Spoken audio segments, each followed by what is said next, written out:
that is going to cause you damage because becoming another shark is like a cesspool. And remember, cesspool में क्या होगा? cesspool में जितना आप हाथ पैर मारेंगे उतना आप नीचे जाएंगे. So maybe you will succeed in harming the other person in the same way as the other person is harming you. But what will happen? You will lose sight of your goals. You will lose sight of your own life. You will lose the balance in your life, and your life will become more painful than what it was otherwise. It doesn't really help. So the second approach, and that is becoming another shark, is also not a good idea. The third approach is what? Third approach is to be proactive. That is, manage these sharks proactively. Now, what is the meaning of managing these sharks proactively? The meaning of managing of these sharks proactively is don't react. Don't react. Unfortunately or incidentally, this is the mistake which Sushant did. He reacted. He reacted, and that led to the whole problem. So what you do in a situation like this? Don't react. Be proactive. And how do we be proactive? Let me share with you, friends, few ideas, few thoughts that will help us to become proactive to these sharks and be able to manage them efficiently. So what do we do for being proactive? Number one, remember, life is most precious thing that we have. तो सबसे पहले याद रखो कि भाई ये जो जीवन है, ये जो जिंदगी है, ये बेशकीमती है. ये बेशकीमती है और मुझे इस जीवन को किसी भी हालत में वेस्ट नहीं करना है. Write it down on a piece of paper. एक कागज पर लिख लो और उस कागज को रोजाना पढ़ो कि मेरी जिंदगी बेशकीमती है और मुझे मेरे जीवन को किसी भी हालत में वेस्ट नहीं करना है. मुझे मेरी लाइफ को सार्थक करना है. मुझे मेरी लाइफ को पूरी तरह से जीना है. Remember constantly. Number 2, be focused on your goal, on your life goal. बहुत जरूरी है. देखिए, एक चीज बताता हूं मैं आपको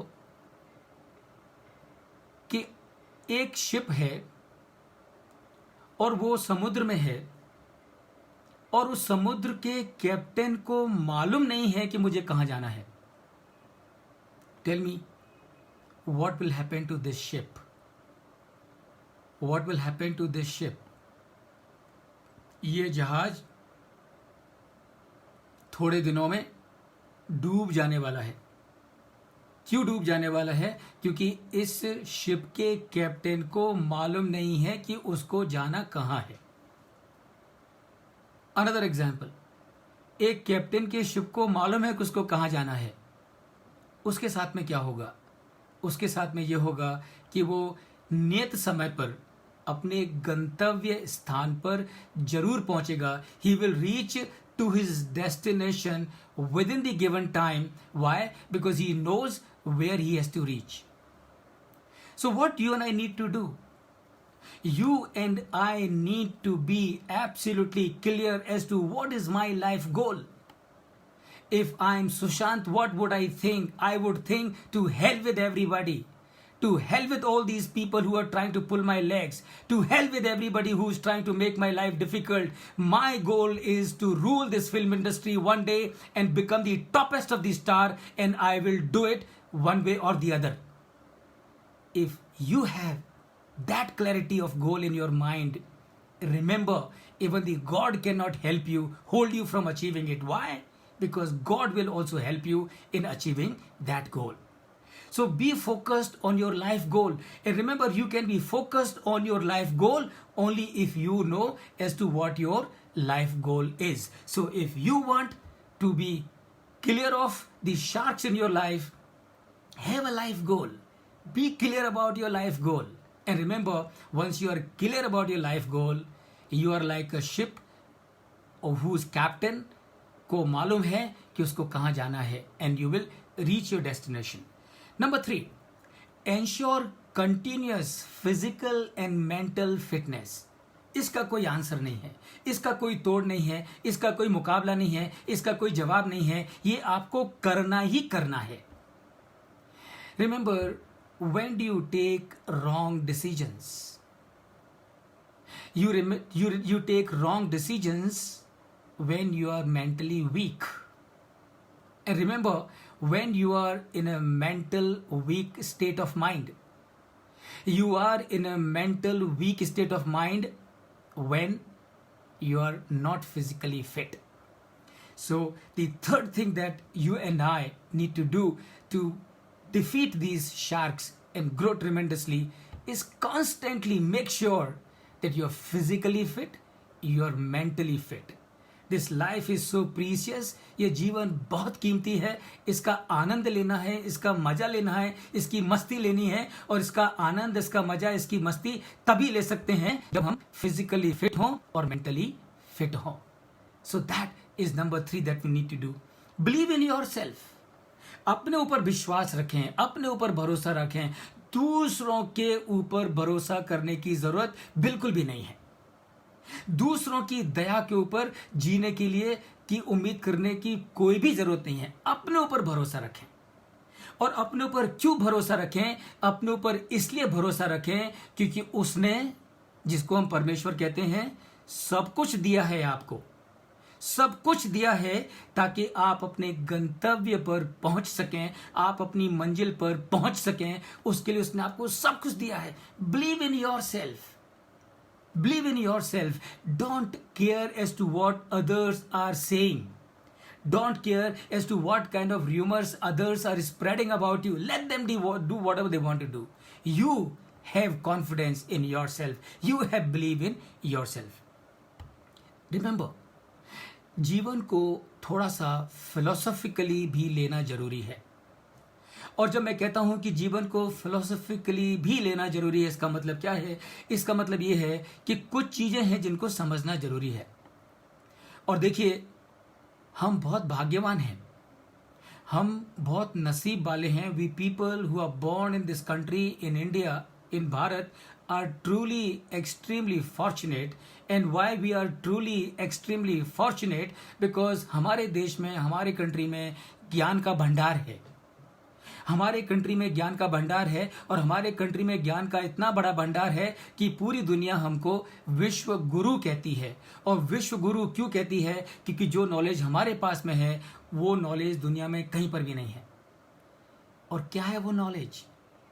छोटी छोटी बातें हैं। कर्मा का सिद्धांत है। कर्मा का सिद्धांत क्या है? कर्मा का सिद्धांत ये है, जैसा करोगे वैसा भरोगे।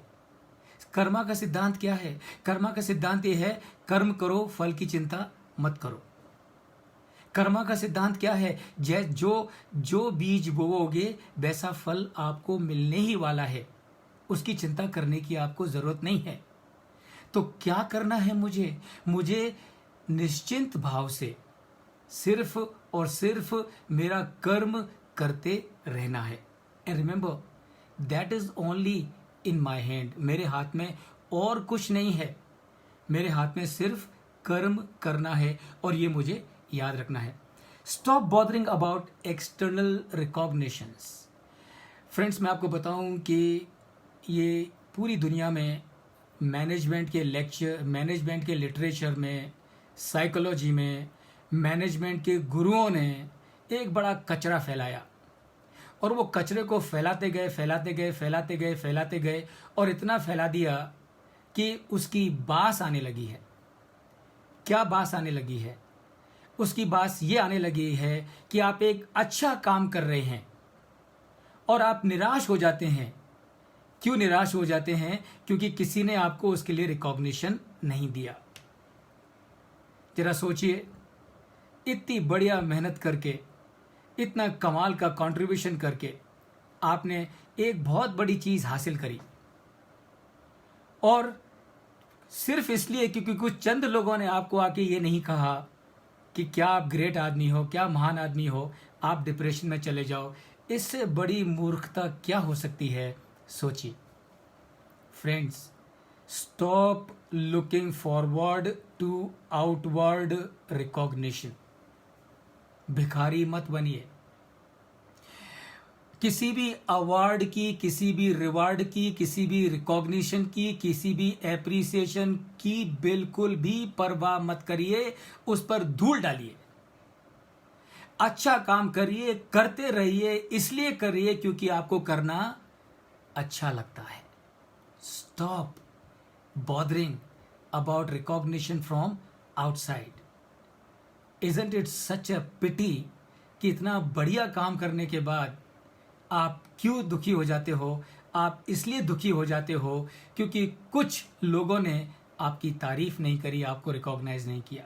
Forget about it, do it because you want to do it.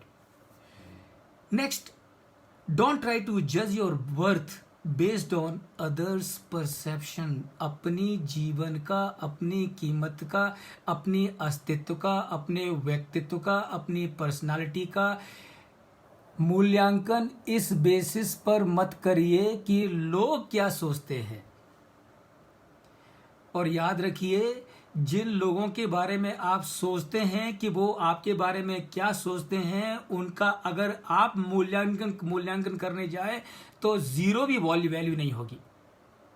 तो ऐसे लोगों की ओपिनियन की क्यों चिंता करना, जिनके पास में दूसरों को वैल्यू करने के अलावा और कोई काम नहीं है। Stop assessing your worth based on the perception of others. अगली चीज जो आपको ध्यान रखनी है वो ये, ignore and be indifferent to negative people. अब देखिए, याद रखिए, ये मैंने आपको बताया, demotivator, demoraliser, shooter, hunter, crooked, obnoxious, होइलोड, ये सारे जो लोग मैंने आपको बताए, आप मान के चलिए कि आप कुछ भी करें, वो लोग वैसे के वैसे ही रहने वाले हैं। यानी कि ऐसा नहीं कि हे भगवान, आप आंखें बंद करके प्रार्थना करें कि हे गणपति बप्पा, ये जो भी प्रमोद जैन जो शार्क बता रहे हैं, ये जो शार्क है वो औरों की जिंदगी में ना हो, मेरी जिंदगी में ना हो, मेरे आसपास ना हो। आप कितनी भी प्रार्थना करिए, ये लोग, ये शार्क आपके इर्द गिर्द रहने ही वाले हैं। अब ये आप पे डिपेंड करता है कि आप उनको घास डालें या घास ना डालें। अगर आप उनको घास डालेंगे तो क्या होगा? तो ऑब्वियसली वो आपके पास में और आएंगे। और याद रखिए, घास डालने का मतलब क्या है? घास डालने का मतलब ये नहीं है कि आप उनको डिनर पर बुलाएं, आप उनको लंच पर बुलाएं, आप उनको ब्रेकफास्ट पर बुलाएं, आप उनको कहीं साथ में उनके घूमने के लिए जाएं। घास डालने का मतलब ये नहीं है। घास डालने का मतलब ये है कि अगर उन्होंने आपके लिए कुछ उल्टा सीधा बोला और आपने उनके उल्टे सीधे बोले हुए को भाव देना शुरू कर दिया, उसको इंपॉर्टेंस देना शुरू कर दिया, इसका मतलब आपने उनको घास डाल दी। और आपने उनको घास डाल दी, इसका मतलब आपने रास्ता खोल दिया। अब ये लोग आपके पास में बार बार आएंगे। तो क्या करना है आपको? बिल्कुल घास मत डालिए, बिल्कुल घास मत डालिए। Absolutely be ignorant of them, be indifferent of them, don't react, don't respond at all as to what they are saying और what they are doing. Because अब देखिए, कोई मेहमान आपके घर में कब आता है? कोई मेहमान आपके घर में तभी आता है जब आप उसका आतिथ्य करते हो। लेकिन अगर आपके घर में कोई मेहमान आए और आप उसका आतिथ्य न करें तो क्या वो मेहमान दोबारा आएगा? The answer is no, he will not come again, isn't it? तो be indifferent to him, enjoy what you have and forget the rest. Sushant Singh Rajput के पास सब कुछ था, सब कुछ था। धन, दौलत, प्रसिद्धि, नाम, personality. He had everything. He had everything that every one of us are all the time aspiring to have. But कहाँ गलती हो गई? गलती हो गई क्योंकि जो आपके पास में था, आपने उसको एंजॉय करने के बजाय उस पर ध्यान दिया जो आपके पास में नहीं था। And that is what caused the whole damage. Sushant Singh Rajput की इतनी बड़ी फैन फॉलोइंग है, जो कि मुझे पूरा भरोसा है आप सब ने भी महसूस किया होगा। इतनी बड़ी फैन फॉलोइंग है, सब कुछ है। तो जो आज की तारीख में आपके पास में है उसको एंजॉय करो, जो नहीं है उसकी चिंता मत करो। लोग क्या कहते हैं उसकी परवाह मत करो। क्यों? क्योंकि कुछ तो लोग कहेंगे, लोगों का काम है कहना, और उनको कहने दो। Do your best and then accept whatever happens. तो आपकी तरफ से आप क्या करिए, आपकी तरफ से जो भी बेस्ट हो सकता है वो करिए। उसके बाद में क्या परिणाम आता है, आपकी इच्छा के हिसाब से आता है, आपकी इच्छा के हिसाब से नहीं आता है, उसकी परवाह ना करें। Just accept it, be happy in any case, that's your birthright, that's your birthright. तो जो भी सिचुएशन हो, कैसी भी सिचुएशन हो, हर सिचुएशन में मस्त रहिए, क्योंकि to be happy is my birthright. Principle of karma को याद रखिए, and remember I am not the doer. मैं कुछ करने वाला नहीं हूं, जो हो रहा है वो करने कराने वाला कोई और है। I am only a medium, just remember that, just remember that I am only a medium, I am not the doer, doer is somebody else, I am only a medium. Have that faith in your self. Whatever happens, happens for good. अब याद रखें कि जो होता है वो अच्छे के लिए होता है। क्या मतलब है इसका? इसका मतलब यह है कि एक किस्सा बताता हूं मैं आपको। एक बार क्या हुआ कि एक राजा और उसका मंत्री दोनों शिकार के लिए निकले। शिकार के लिए वो जंगल में गए, और जब वो जंगल में जा रहे थे तो अचानक से एक शेर ने राजा के ऊपर हमला बोल दिया। राजा मजबूत था, राजा ताकतवर था। राजा ने शेर का डट के मुकाबला किया, और शेर को मार दिया। राजा ने शेर को मार दिया, लेकिन दुर्भाग्य से इस आपाधापी में राजा की एक उंगली कट गई। राजा खड़ा हुआ और राजा ने मंत्री को कहा कि देखो शेर तो मर गया, लेकिन मेरी उंगली कट गई। तो मंत्री ने कहा महाराज चिंता ना करें, जो भी होता है अच्छे के लिए होता है। तो राजा को गुस्सा आया। तो राजा ने कहा क्या बात कर रहे हो, यहां पर मेरी उंगली कट गई और तुम बोल रहे हो कि जो भी होता है अच्छे के लिए होता है। बोले हाँ महाराज, जो भी होता है अच्छे के लिए होता है। तो राजा को यह बात पसंद नहीं आई, राजा को गुस्सा आया, और राजा ने क्या किया, राजा ने मंत्री को उठाया और पास में एक कुआं था उसमें फेंक दिया, और राजा आगे निकल गया। जब आगे निकल गया तो आगे जब जा रहा था तो कुछ आगे जाने के बाद राजा को कुछ लोग दिखाई दिए, और जो लोगों ने राजा को देखा, जैसे ही उन्होंने राजा को देखा तो वो खुशी से नाचने लगे। तो राजा को लगा कि हो सकता है ये मेरी प्रजा के लोग हैं, और इन्होंने मुझे पहचान लिया है कि मैं यहाँ का राजा हूं, और इसलिए ये लोग मुझे देख के खुश हो रहे हैं और नाच रहे हैं। तो लेकिन जैसे ही वो लोग राजा के पास आए, उन्होंने राजा को जकड़ लिया, पकड़ लिया, बांध दिया। राजा सख्ते में आ गया कि ये क्या मजाक है, ये क्या बदतमीजी है। लेकिन तुरंत राजा की समझ में आ गया कि वो लोग क्यों खुश हो रहे थे। वो इसलिए खुश हो रहे थे क्योंकि वो लोग कबीले थे, और वो जो दिन था उनका, वो दिन एक नर बलि देने का दिन था, और वो नर बलि देने का दिन था। तो वो राजा वो दिन भर से नर को ढूंढ रहे थे और कोई नर उनको मिला नहीं। तो जब उन्होंने राजा को देखा तो वो खुश हो गए, क्योंकि चलो हमको बलि देने के लिए एक आदमी मिल गया। अब वो लोग राजा को लेके अपने सरदार के पास पहुंचे, और सरदार ने कहा बांध दो, इसकी गर्दन काट दो। तो जैसे ही वो उसकी गर्दन काटने के लिए उन्होंने तलवार को उठाया, राजा ने कहा ठहरो, तुम इसको नहीं मार सकते। तो सारे जो कबीले के लोग थे रुक गए। उन्होंने कहा सरदार क्या हुआ, बड़ी मुश्किल से तो एक आदमी मिला और आप बोलते हो कि तुम इसको नहीं मार सकते, क्या मतलब है आपका।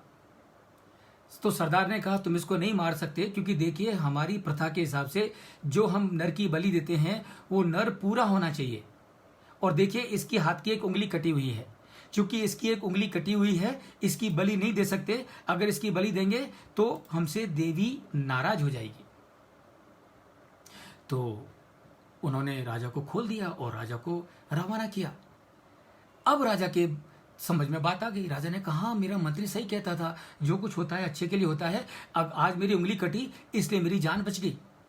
राजा दौड़ा दौड़ा कुएं पे आया, उसने मंत्री को बाहर निकाला और मंत्री के पैर छुए और कहा कि मंत्री जी मुझे क्षमा करें, क्षमा करें, क्षमा करें, मुझसे गलती हो गई। कैसा बेवकूफ़ था, आपने तो बहुत अच्छा किया, आपने सही कहा कि जो होता है अच्छे के लिए होता है, और मैंने आपको कुएं में फेंक दिया, मुझे क्षमा करें। तो मंत्री ने कहा, नहीं महाराज, जो कुछ होता है अच्छे के लिए होता है।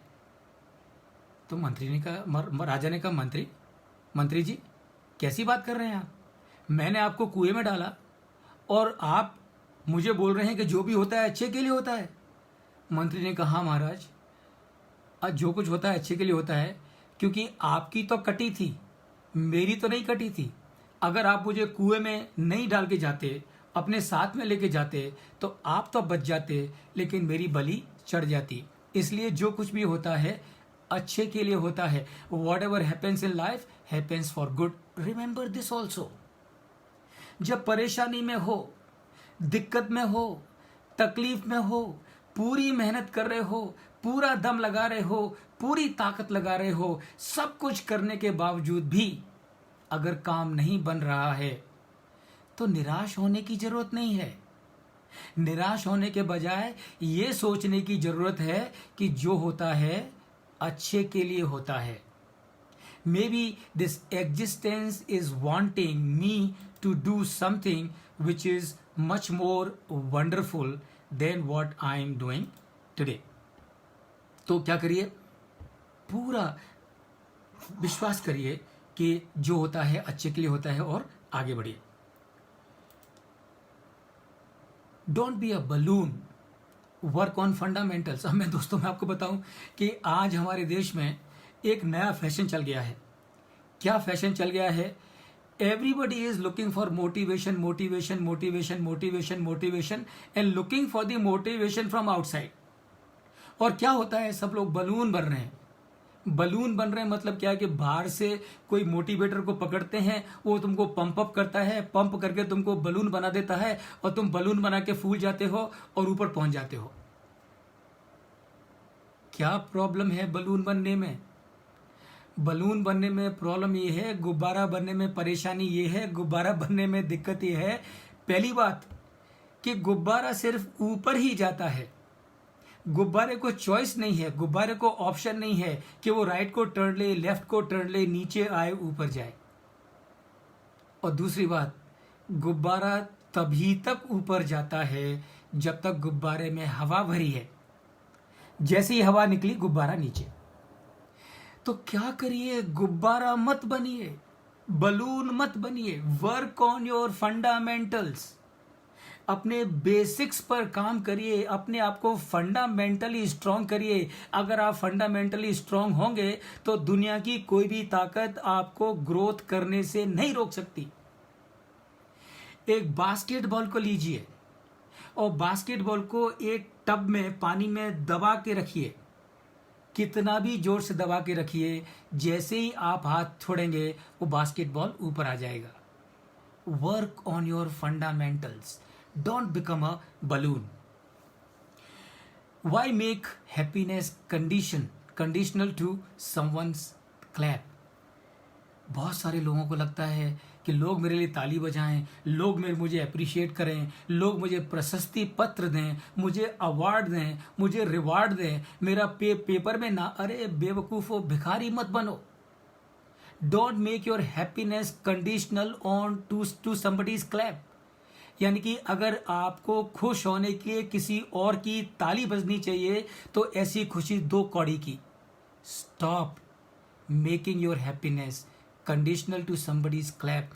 Be happy because you have done a wonderful job.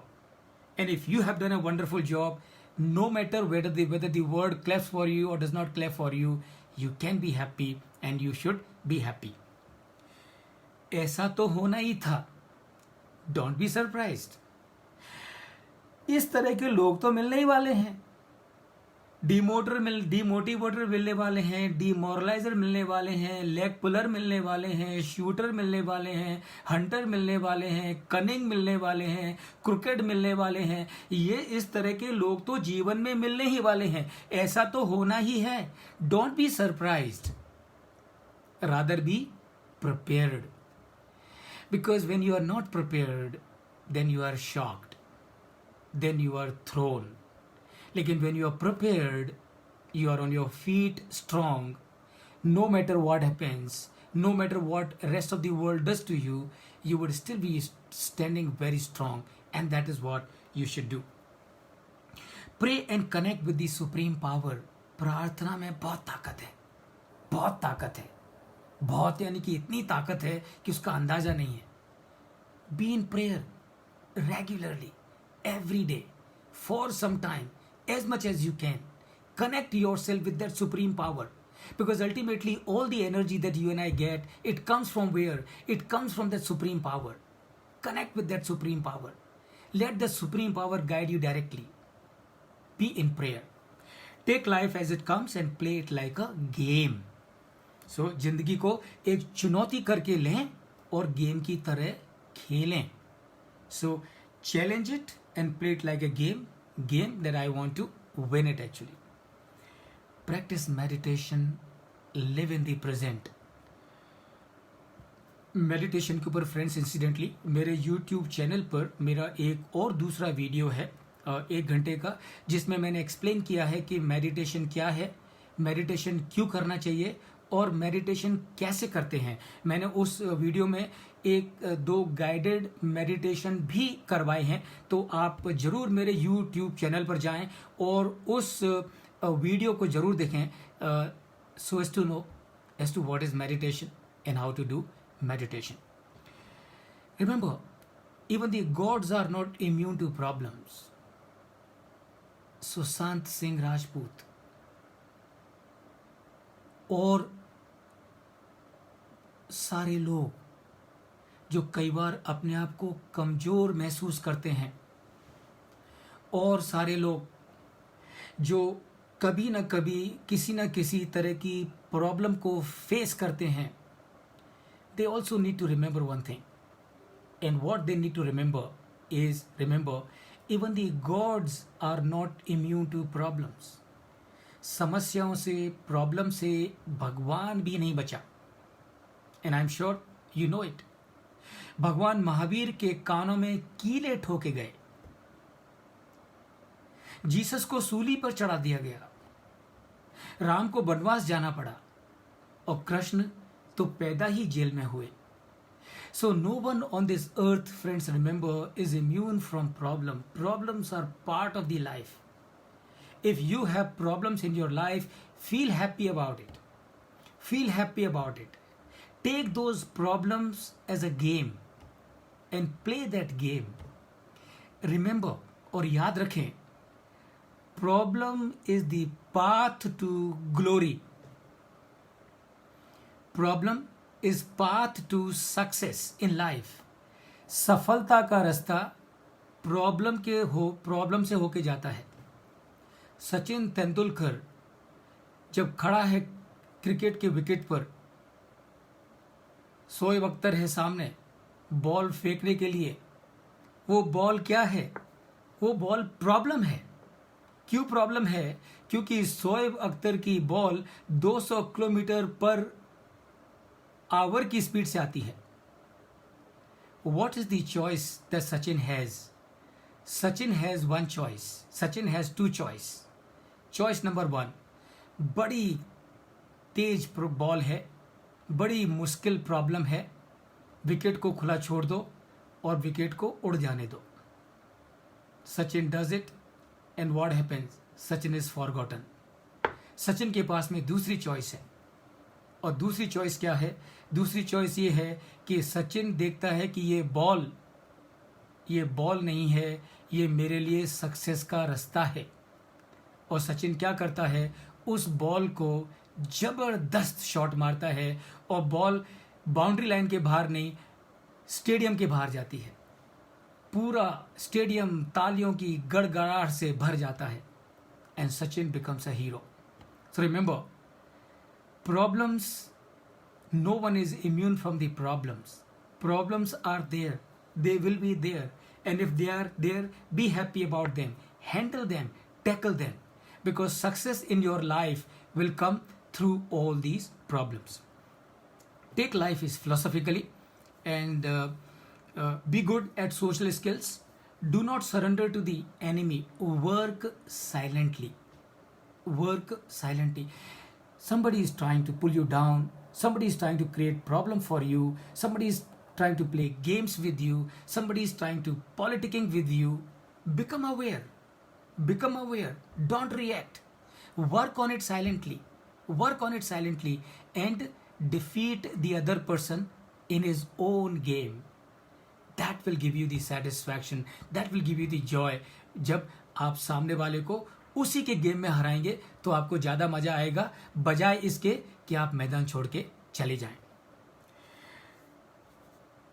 Power of thoughts and breath, and remember once again, बहुत ही इंपॉर्टेंट चीज़ है. और थॉट्स के ऊपर और ब्रेथ के ऊपर 1-2 घंटे का सेशन किया जा सकता है, 1 घंटे का सेशन किया जा सकता है. और मैंने ये 1 घंटे का सेशन किया है. जैसा कि मैंने पहले आपको बताया कि मेडिटेशन के ऊपर मेरा एक वीडियो है, आप उसे जरूर वॉच करें on my YouTube channel. Have positive attitude always. Have no more positive people around you and excellent relations with everyone. अब एक्सीलेंट रिलेशंस कैसे करें फ्रेंड्स, उसके बारे में थोड़ा सा बताऊंगा और फिर हम ये सेशन की समाप्ति करेंगे. Number 1, never utter a harsh word to anyone. एक गांठ बांध लें कि सामने वाला कितना भी क्रुकेड हो, कितना भी कनिंग हो, कितना भी ऑफेंसिव हो, कितना भी तकलीफ देने वाला हो, be smart, be indifferent, escape, but do not utter a harsh word to him. Never. Because जो शब्द मुंह से निकल गया वो वापस नहीं आएगा, लेकिन जो रिलेशनशिप एक बार स्पॉइल हो गई वो रिलेशनशिप भी दोबारा विल नहीं होगी. नंबर 2, एक बहुत बड़ी कबीरदास जी ने एक बात कही है. कबीर जी ने कहा कि ऐसी वाणी बोलिए मन का आपा खोए, औरों को शीतल करे आपो शीतल होए. अब ये जो कबीर जी ने ये दोहा बोला, ये दोहा संबंध बढ़ाने का, रिलेशनशिप बिल्ड करने का बहुत बड़ा मंत्र है. लेकिन हम क्या करते हैं, हम इस मंत्र को फॉलो नहीं करते हैं. हम इस मंत्र को कुछ अलग ही तरह से फॉलो करते हैं. और हम इस मंत्र को किस तरह से, हम इस दोहे को किस तरह से फॉलो करते हैं, हम इस दोहे को इस तरह से फॉलो करते हैं, ऐसी वाणी बोलिए जम के झगड़ा होए, पर ऐसे से मत बोलिए जो तुमसे तगड़ा होए. So remember, that is fine, but what you should do, follow as Kabir said, ऐसी वाणी बोलिए मन का आपा खोए. Non listening skills. अब मैं आपको बताऊं कि पूरी दुनिया में मैनेजमेंट, जो आज की तारीख में लिटरेचर है या जो भी मैनेजमेंट के एक्सपर्ट्स हैं, कंसल्टेंट्स हैं, वो आपको कहते हैं B a good listener, B a good listener, B a good listener, B a good listener. मैं आपको कहता हूं, don't worry about being a good listener only, rather be a good non listener. B a good non listener. क्या मतलब है इसका?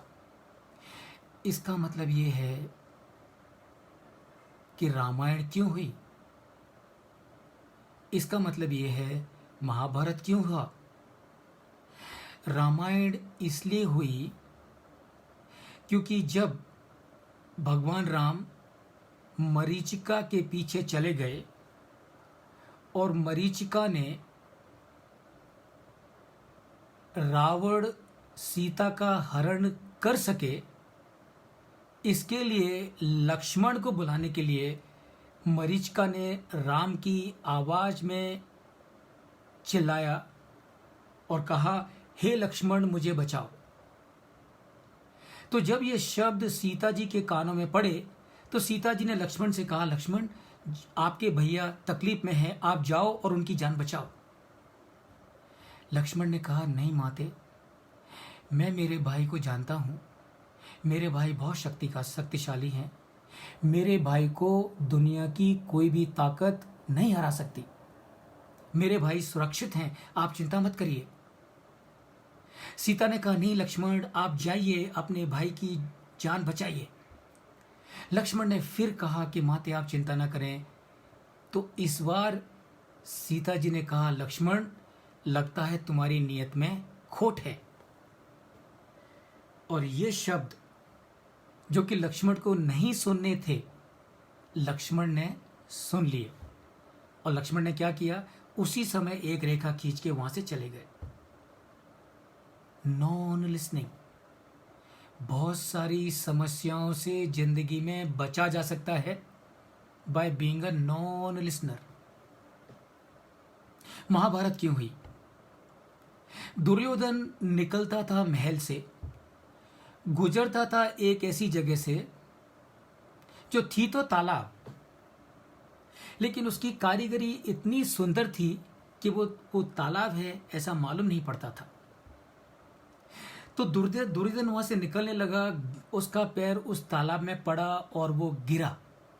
और जब वो गिरा तो द्रौपदी ऊपर एक खिड़की से ये सारा नजारा देख रही थी। वो खिलखिला के हंस पड़ी और उसने खिलखिला के कहा, अंधे का बेटा अंधा। और दुर्योधन के कानों में जब ये शब्द पड़े, दुर्योधन पानी से बाहर आया और उसने कहा कि आज तूने मुझे अंधे का बेटा कहा है, अगर नहीं तुझे एक दिन इसी जगह पर निर्वस्त्र करके नचाया तो मेरा नाम नहीं।